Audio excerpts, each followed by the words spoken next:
Okie dokie, I just set the other video to render, and now I am going to continue on this second episode.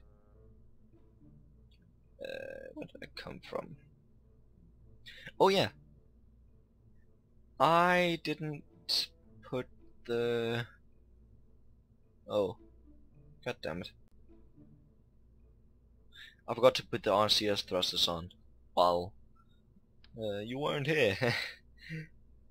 So I'll just have to do it now, I suppose.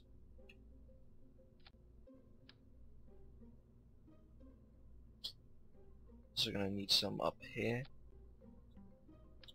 I'm using these single port ones because I find that as long as you're not using them to maneuver very fine, like for docking, I find that these are better than these because I only want these to turn with. I don't want them to help me. No, they're helping me to tilt, and I don't want to help me turn. Because, for example, if I use this one, you see they have them all over the place. So they won't really just flow directly out at you. They're gonna spray it out to all the sides, and that is not what I'm after. I'm putting them up here at the top and down at the bottom, right here, because that's where you're gonna get the most efficiency out of them. And I can see I just put one too many on. There you go. Now this should actually be able to get into space and get to the moon. Oh yeah, the moon is basically spelled M-U-N and is like equivalent to our moon. That is one of the planetary objects that is circling around Kerbin. The other one is Minmus. Minmus is Kerbin's second moon, and it's basically an ice moon. There's a larger amount of like ocean kind of that has been frozen down and that is now ice up there. I might just put a picture in around here now. There. But yes, let's just name it. Moon Lander Mark 1. Yeah, let's go with that. This is the save button, and up here you just click and you can give it a name. Another thing is these things called action groups. You combine action groups in here. These custom keys, 1 through 9 is of course 1 through 9 on your keyboard, and 0 is... oh, and 10 is the 0 key. Not on the numpad, but on the keyboard above the letters on your keyboard. The abort key, I'm gonna show you when we get out there. The brakes, you can hit it out there, but otherwise it's B. The SAS is T. The RCS is R. The light is U, and the gears are G. So yeah, let's just launch this and... okie dokie. When you get onto the launch pad, you start out looking about like this. While the physics in this game loads, these 3 screens down here, they're gonna be no, it's not called pixelated. I can't actually remember what it's called right now. I might put it in an annotation or something. Over there you can see the spaceplane hangar and the vertical assembly building and the radar dish the tracking station, that's what it's called. These 3 serve no purpose, and at the moment I can't remember what all of them are for. I know one of them is for fuel, one for oxidizer, and maybe water, I don't know. The grill down here is basically for the exhaust of the engines. It'll basically escape out of here, and as well on the other side. In reality, that's what it's gonna do. But in the game, the exhaust is gonna go down, it's gonna go out, and it wouldn't have done anything else. The exhaust basically has nothing to do with anything else than good looking in this game. The game, I really can't speak. Give me a second there. You know what? I'm just gonna cut this out. Okay, we are going to launch this now.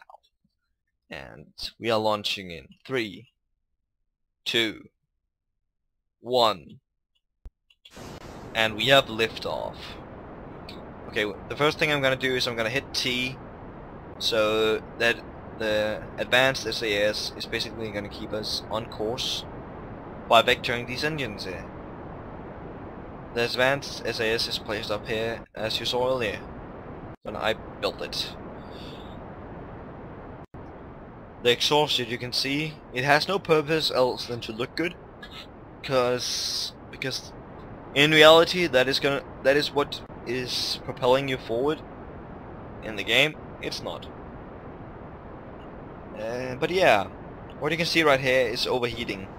It's overheating because I had it on full throttle before. You can see here how much fuel we've got left,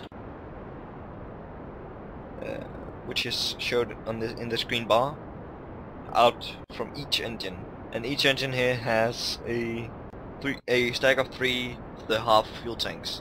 Up here you see a button called resources. If you just hover over it, they're gonna appear, and when you remove it, they're gonna be gone. But when you click it, you get to see how much liquid fuel you have. It's also gonna show you on the screen where the fuel is. You get to see how much oxidizer, how much monopropellant, and how much electricity. But yeah, I'm just gonna remove that. You see I'm at an altitude of 10,000 meters. That means that it's about a good time to start doing something called a gravity turn. The gravity turn basically is what changes your trajectory, if, as you can see on the map here. Oh yeah, and that's where the space station is, by the way. It changes this trajectory, and the reason why I want to do a gravity turn is to have as an efficient as possible launch and fuel usage. What you can see here is called an apoapsis. It's basically one of the points in your orbit. The periapsis is the point opposite of the apoapsis. I'll just have to go into the map again, because what you heard was a flame out, because I had no more fuel in those external engines. I just decoupled those and activated this stage, and now my advanced SAS is flipping out at me for some dumb reason. I'm just gonna get this in control and I'm gonna be right back. Okie dokie, I got it back into control, and it was about at the right time actually. You want to burn at the top of your apoapsis, or actually just right before that. One thing you can do is you can add these maneuver nodes, but I'm gonna show you what they are in another episode. When we're at the height of the apoapsis, I'm basically just gonna burn until I have a full orbit around the Earth. An orbit isn't just getting out of the atmosphere. An orbit is that you have to circle around in the atmosphere. So you're basically going as fast, as fast around Earth as you're falling. And that's basically gonna make it so that you're actually not falling, but you're just going around the curve of the Earth. And I'm saying Earth, and while I should be saying Kerbin. And I burned too late, so it's gonna be messed up. So I'll have to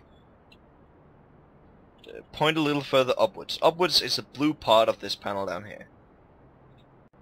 Basically the part facing away from Kerbin. The reason why I'm pointing upwards is because I'm trying to gain altitude and the reason I'm not pointing directly upwards is because I don't want to basically just go upwards. I want to extend my... Damn, those words. They're annoying me. I want to extend my trajectory so that I can get a full orbit around Kerbin. This is gonna take not a lot of time, but some time. You can see this has started to move right here. That is because I'm actually gaining altitude, and that is also causing my apoapsis to gain altitude. So the further it becomes, it goes beyond me to explain this right now, and it also goes past me. But yeah, if it gets far enough, I'm basically gonna change how I fly. But right now, I don't think I'll have to do that. So I'm pointing directly at the horizon to make this go as far out as I can, as fast as I can. I'm just gonna stop burning right now. The way you just instantly stop burning is pressing X. The reason why I did that was because I want to burn at the apoapsis. Right now I'm just checking that I'm looking at how much fuel there's left. By clicking on stage, I see how much fuel there's left in this stage. Otherwise I would see what's on the whole spacecraft, space rocket. So I'm gonna start burning again now, because now I'm at the apoapsis. That's gonna be the most efficient to burn to get a periapsis. And I might even end up having to burn some of my traveling stage. Or I might not actually. Yeah, I don't have to. I got this one a little too big.